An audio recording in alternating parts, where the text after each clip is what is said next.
Diceritakan pada abad ke-14 telah berdiri sebuah kerajaan kecil yang berada di desa Lebakwangi, Kecamatan Lebakwangi, Kabupaten Kuningan. Konon kerajaan tersebut diberi nama Kerajaan Silih Asih.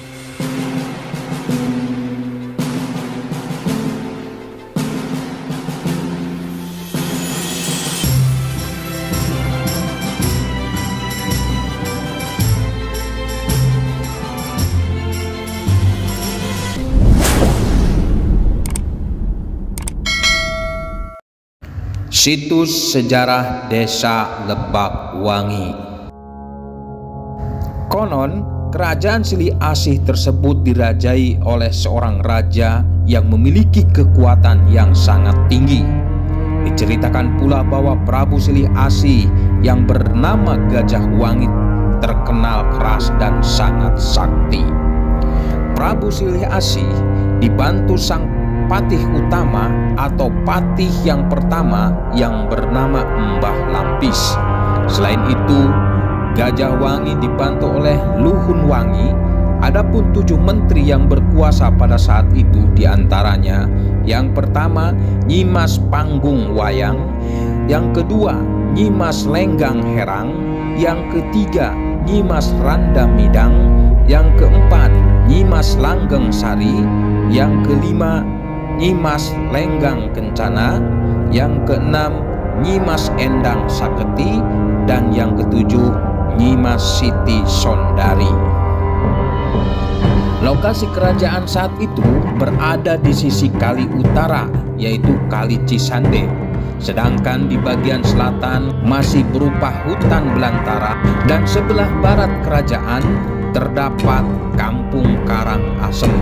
Dan selain itu terdapat pula Kampung Tarikolot yang mereka berpindah ke kerajaan besar yang sedang berselisih, yaitu Kerajaan Pajajaran dan Kerajaan Mataram. Di suatu waktu telah terjadi peperangan besar dan berbulan-bulan lamanya. Peperangan tersebut telah membuat bala tentara dari kedua belah pihak sampai ke hutan sebelah selatan Kerajaan Silih Asih. Waktu itu bala tentara Pajajaran terdesak dan dikejar oleh pihak lawan yang akhirnya bersembunyi di sebuah selokan di dalam hutan tersebut. Dikarenakan sudah beberapa hari mereka tidak menemukan air, akhirnya mereka merasa kehausan yang sangat sekali, dan lalu mereka berdoa kepada Yang Maha Tunggal, dan akhirnya mereka menemukan sebuah mata air. Lalu mereka meminumnya, dan ajaibnya air yang mereka minum tersebut mengeluarkan bau wangi, dan badan mereka pun terasa wangi. Setelah bala tentara Pajajaran yang dipimpin langsung oleh Prabu Siliwangi sudah merasakan kuat seperti sebelumnya, kemudian mereka pun melanjutkan perjalanannya menuju kepada Kerajaan Pajajaran. Dan kelak di mata air tersebut akan berdiri sebuah desa bernama Lebakwangi. Beralih pada cerita lain, bahwa Syarif Hidayatullah atau Sunan Gunung Jati sedang mengadakan musyawarah di Keraton Cirebon. Masalah yang dibahas yaitu tentang bagaimana untuk menaklukkan Kerajaan Silih Asih yang pada waktu itu rajanya memiliki kekuatan yang sangat tinggi. Sunan Gunung Jati menginginkan agar Prabu Silih Asih yaitu Gajah Wangi beserta seluruh masyarakat di kerajaan tersebut bisa memeluk Islam. Lalu disepakatinya dalam musyawarah tersebut untuk mengutus 4 orang pangeran, yang diantaranya yang pertama Pangeran Purwajaya, yaitu dari daerah Pajajaran. Yang kedua Pangeran Purwaganda yang berasal dari Pajajaran pula. Yang ketiga Pangeran Trunajaya dari daerah Mataram. Dan yang keempat Pangeran Trunasakti juga dari Mataram. Keempat pangeran tersebut lalu segera berangkat dan mereka sampai di kerajaan Silih Asih pada sore hari. Kedatangan mereka disambut baik oleh sang raja Prabu Silih Asih, Gajah Wangi.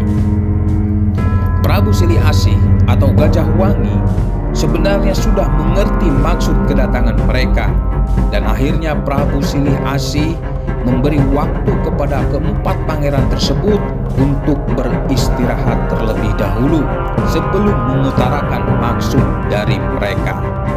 Keempat pangeran akhirnya mereka terus tidur, dan pada tengah malam Prabu Gajah Wangi memutuskan kepada seluruh isi keraton untuk pergi ke Losari, dan akhirnya keraton diciptakan menjadi hutan belantara.